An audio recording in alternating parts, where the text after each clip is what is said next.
and welcome back to my channel. I hope you're all doing amazing. So for today's video, I actually wanted to start a new series on the channel where we start going into the books of the prophets and studying it together.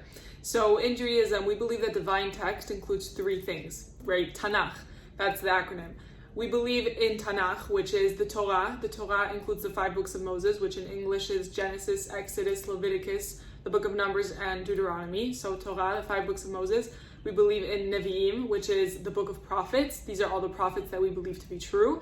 And then we have Ketuvim, which is the writings. This includes stuff like the book of Psalms, the book of Esther, the book of Ruth. This is what we believe to be true divine text, biblical divine text. For us, this is what we believe in. Now, in Judaism, we tend to put a lot of focus and energy into the 5 books of Moses, and rightfully so. We study it every year, we go into depth in it, but we barely give any attention to the book of prophets and the book of writings, and they're highly important to study. There's so many important, rich lessons in there and stories that we have to know as the Israelite people, and we kind of brush over it and we don't really give enough attention to it. So I want to start a new series going in depth into the book of prophets, and we're going to start off with the book of Joshua because he is the first of the book of prophets, and there's a lot of lessons in there, and I don't know how long this series is going to take. So the book of Joshua is the first book in the series of the book of prophets, and that's what we're going to start off with today.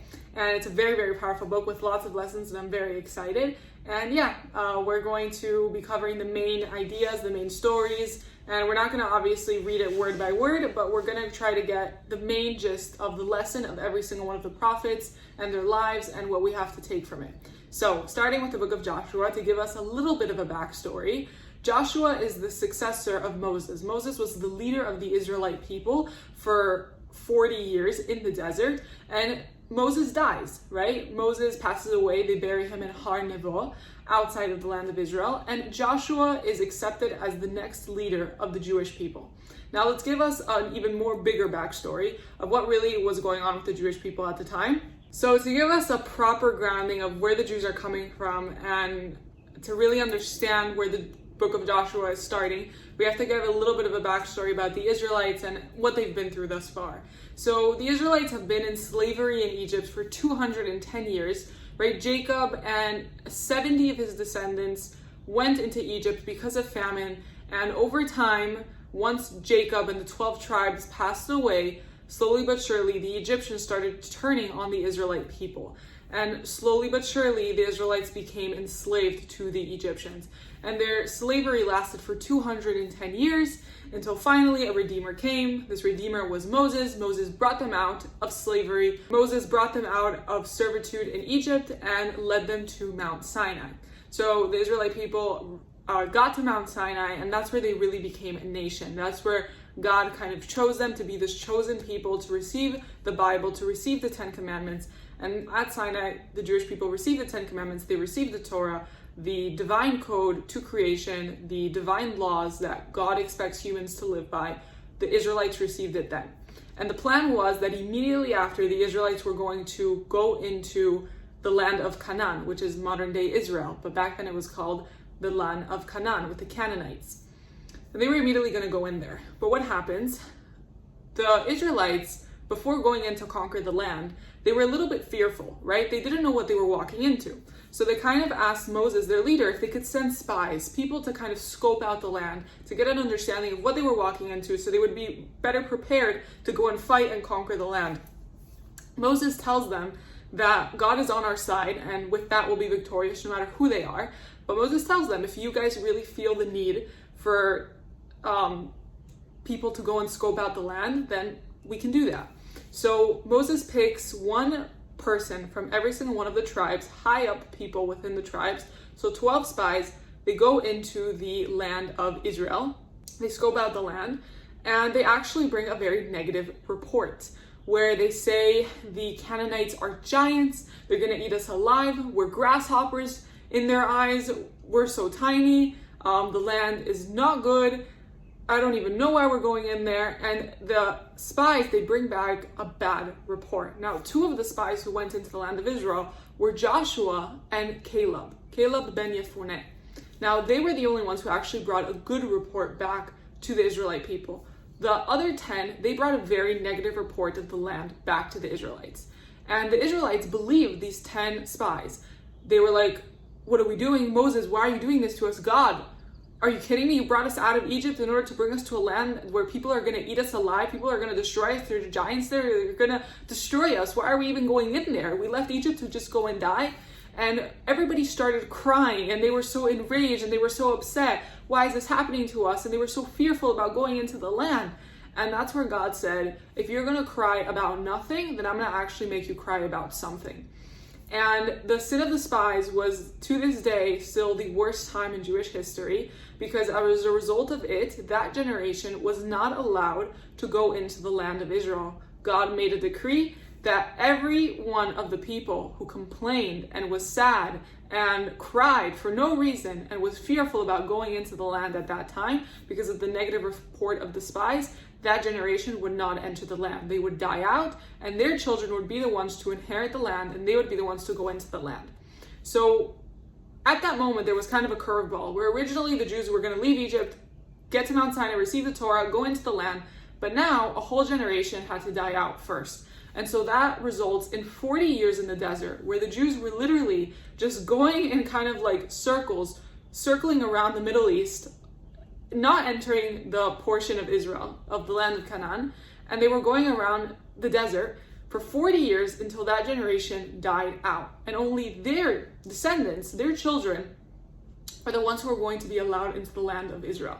So, getting back now to the time of Joshua, the entire generation that left Egypt passed away. They are gone. Moses passes away. Moses was their leader.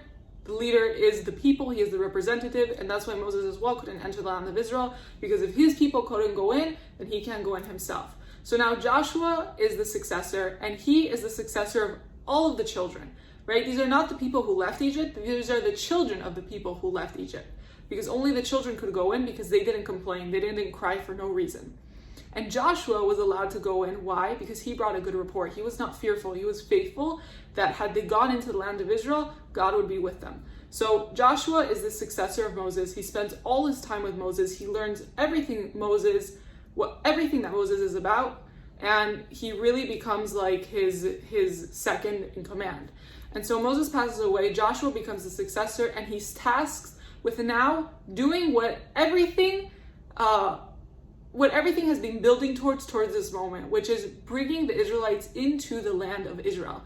Now, obviously, the land of Israel, which was Canaan, was inhabited at the moment by the Canaanites, the Hittites, the so many different kinds of like tribes per se, different nations. It was inhabited, so the Jews couldn't kind of go in and just live there. They had to conquer land. And this is where believing in the Bible becomes key, because what gives the Israelites the right to go and conquer land? Nothing, absolutely nothing. Only that God says, I want you to go do this. And we believe that because the Bible is true, God does command Joshua, I need you to lead the Israelites now and go and conquer the land. And this is probably one of the biggest books where we see the most bloodshed at the hand of the Jewish people. Now, I know that a lot of people don't believe in war and they don't believe in fighting, but the truth is that war, like everything else in life, is neutral.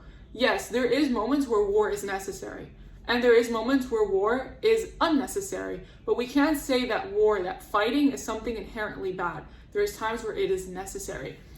So this book, Prepare Yourselves, is about a lot of fighting. It's a lot of battles for the Israelite nation, and it kind of comes to show that the Israelite nation should not be a weak nation. We should not just be the ones who sit and study. We are fighters. We are warriors, right? We're going to see it very clearly. The book of Joshua shows that. And Joshua, above everything else, he was a warrior. He was a fighter. So let's begin. The book of Joshua starts off, I give you guys a background, right? The Israelites are ready to go in the land of Israel. And God tells Joshua, it's time for you to go in. And where are we starting the journey from? We're starting it from Jericho, okay? So, reading a little bit, I'm going to read different portions of the text. Some of my favorite parts. So we'll start. Chapter 1, the book of Joshua. It says, it happened after the death of Moses, servant of God, that God said to Joshua, son of Nun, Moses' attendant, saying, Moses, my servant, has died. Now arise, cross the Jordan, you and this entire people, to the land that I give to them, the children of Israel. Every place upon which the sole of your feet will tread, I have given to you. From the desert and the Lebanon until the great river, the Euphrates River, and the land of the Hittites until the great sea toward the setting of the sun will be your boundary. So here God is kind of portioning out the borders of the land of Israel. And throughout the book, God does give us the borders of what the land of Israel truly is. Now, I believe studying the book of Joshua is so important, especially for modern times, where there's so much debate about who the land of Israel belongs to. The truth is that the land of Israel belongs to no one. It belongs to God. It doesn't belong to any of us. But God chose who he gave it to, and that is the Israelite people. The land doesn't belong to us. It belongs to God, but he gave it to us. And he exactly proportions what the land of Israel, what those borders are. And we're going to see it throughout our studies with the book of Joshua. Throughout the entire book, and we're going to repeat this a lot, there's a common verse that God constantly tells to Joshua, and that is the verse, Chazak ve'ematz.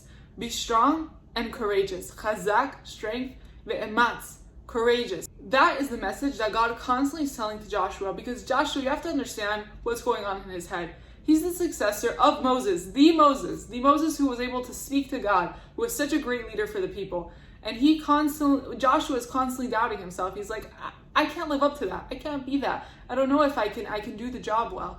And God is constantly reassuring him, Chazak ve'ematz, be strong and courageous. You got this. You can do this. So we're going to see that a lot within the book of Joshua. Right from the bat, from the beginning of the book, God is telling Joshua the key to his success. He's saying, keep to my entire Torah, observe my commandments, and veer not to the right nor to the left, in order that you may succeed in whatever you will do. The book of the Torah should not depart from your mouth. Rather, you should contemplate it day and night, in order that you observe to do it according to all that it is written. For then you will make your way successful, and then you will act wisely.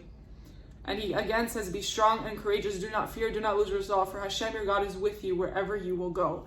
So here God is telling Joshua the key to his success. Keep to the Torah. Study it. Let it be on your mouth. Keep to it. Observe its commandments. That is the key to your success. And that is the message that God actually has for the Jewish people for all of time. A lot of people like to blame anti-Semitism on, that the Jews are bad people, that there's reasoning why people should hate us so much throughout all of human history. And that's not the case. Anti-Semitism exists because the Jews are unaligned with their mission. When we're not in alignment with our mission, God sends the Gentile nations to force us back to where we need to be, to align us back to our true God-given purpose in this world. When we're assimilating, when we're not acting in the ways of the Bible, when we're not living up to biblical values, God sends Gentile nations to come and attack us, to remind us who we truly are and what our purpose is in this world. And when we find that we don't have success in our lives, what we have to realize is that we're not aligning with the Torah, and we need to analyze ourselves and ask ourselves, what am I missing? What do I need to change within me in order to better align with the values of God? If the Israelites want to be successful ever, they have one thing they need to do, that is keep to the Torah, keep to the commandments, keep to their faith. So we continue, and immediately the book of Joshua brings up something, which is that Joshua calls to three of the tribes, the tribe of Reuben, the tribe of Gad, and the tribe of Manasseh. Okay, so there was an incident that happened within the book of the 5 books of Moses with these 3 tribes, where the Israelites were obviously, like I said, they were going throughout the entire Middle East. For 40 years, they were encamping throughout different places in the desert, and eventually they got to the eastern side of the Jordan. Reubenites, the tribe of Gad and the tribe of Manasseh, they saw this piece of land and they loved it. They loved it. And they actually asked Moses, is it possible that we can own this territory? That in the future, when we enter the land of Israel, that we can actually get this territory east to the Jordan. And in modern day, that is the country of Jordan, and a little bit of Syria. So they asked Moses if we can keep this land can be ours, because the Israelites actually conquered it, right? And Moses says, why are you doing this? Like, are you trying to repeat history? You don't want to go into the land of Israel because you're scared of it, you don't want to conquer it. They're like, no, we actually just love this land. We love this piece of territory. We love how fertile it is, and we want to create our base here. And Moses kind of creates a condition with them, that the only way that they're going to be allowed to own this land is that in the future, when it's time to go and conquer the actual territory of Israel, they have to go in with the rest of the tribes, fight the battles, and once they've conquered the land, for the rest of the tribes, they can go back to this territory and they can take ownership of this territory. But what Moses said they couldn't do is say, we're just going to settle here on the eastern side of the Jordan while the rest of the tribes have to go and fight and conquer the land of Israel. Moses said, you can't do that. All of you have to go in. You have to fight. Once everyone conquers and everyone gets their piece of land, you guys can come back here and you guys can settle here. So I'll show you guys right here a picture of what was the actual territory of land that Reuben, Gad, and Manasseh chose for themselves, which was eastern side of the Jordan, which originally was not meant for the Israelites, but they made it for themselves. And now it's considered biblically the land of the Israelites because it was the deal that they made. So now time was coming where the Jews are going to go and conquer the land. And Joshua reassesses this deal with them, saying, you remember what Moses told you, that you guys have to come in and conquer the land with us if you guys want the eastern side of the Jordan. And they said, of course, and we're going to go and fight. And so this was kind of like a reestablishing of that vow that they made, and they're going to keep to it. So they're not breaking it. So that's what the book of Joshua is explaining to us. Reuben, Gad, and Manasseh are ready to go and conquer the land. And once they do that, they know that they're going to get to have the eastern side of the Jordan. To paraphrase, they answered Joshua saying, these were these three tribes, they said, all that you have commanded us, we will do, and wherever you send us, we will go. As fully we heeded Moses, so shall we heed you, provided that Hashem, your God, is with you, as he was with Moses. Any man who will rebel against your utterance or will not listen to your words, and whatever you may command him will be put to death. Only be strong and courageous. So once again, the tribes are also telling Joshua, Chazak ve'ematz, be strong and courageous. So obviously Joshua had this thing to him where he was very doubtful of himself. And he had to constantly be reassured, you can do this, be strong, be courageous.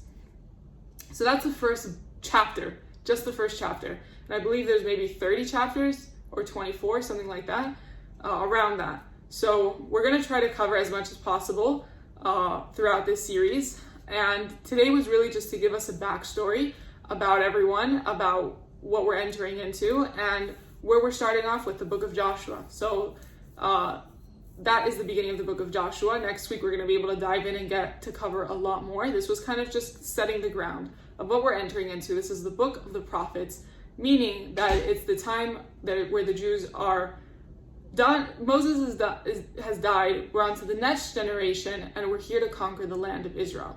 And so now the book of prophets, the way I would summarize or describe of how it is that it's the books that are focused on how the Jews were living once they were within the land of Israel. Whereas the entire Torah is focused on how the lives of the Israelites were outside of the land of Israel, and it was kind of focused on giving the Jews the commandments and the laws. The book of the prophets is showing us real life, how it was for the Jews to conquer the land of Israel, live in the land of Israel, and serve God there. So that's a lot of what we're going to be covering. This was setting the ground for this new series I want to start. First chapter of the book of Joshua and laying the ground. So I hope you guys enjoyed, and I'll see you guys in the next episode of this series. I'm not just going to be filming these kinds of videos. There's going to be different videos, but this is just one series. So I look forward to seeing you in the next one.